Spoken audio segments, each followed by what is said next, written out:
What is going on, guys? Welcome back. Commentary for you. I'm going to put a link down in the description of my Robinhood. If you want to sign up with my referral, you get a free stock, I get a free stock, and I would hope that you get Johnson & Johnson. Johnson & Johnson has been one of my best performing personal purchases of stock. So I learned a lot with Johnson & Johnson.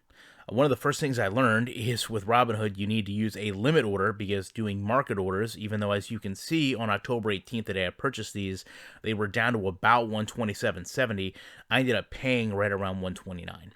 But this was just around the time where I had decided I was going to start personally investing again using Robinhood, and I was going to start to look for opportunities because I felt that even though my 401k at work was well funded and sustained, I just wanted to invest a little bit more privately so that I could have, my own understanding and comprehension of the market, earn some dividends, and better value myself in terms of what I was doing to generate wealth.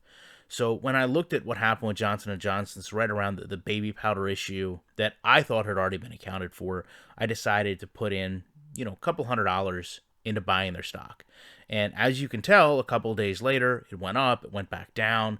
And I don't want to say that I was concerned, but this is a blue chip company. This is a long tenured company.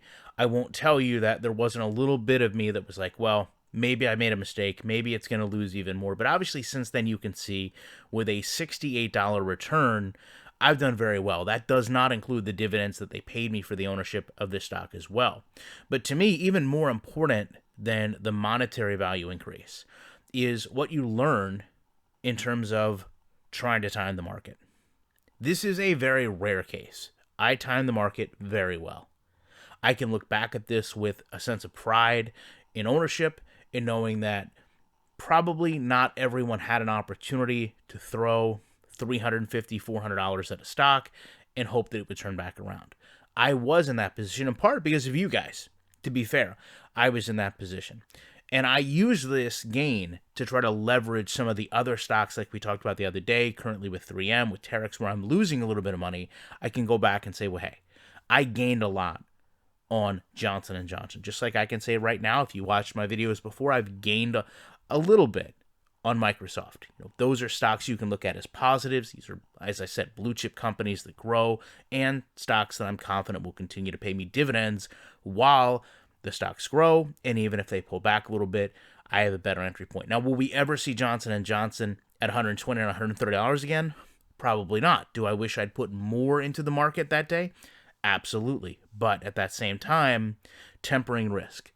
I did not know it was going to go up to $150. It very well could have dropped to $100.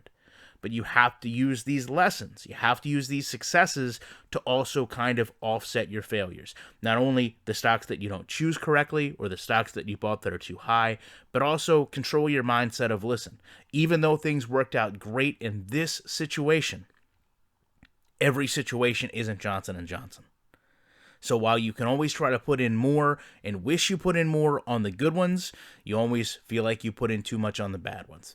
Would love to know your guys' thoughts on this, and if you have any Johnson & Johnson-like stories of your own, where you bought a stock just at the perfect time and you've been able to have a financial growth since then, or unfortunately the other side, where you bought something at what actually turned out to be a high and then lost a whole bunch underneath that. Appreciate you guys checking this out. I will be back very shortly with more commentary.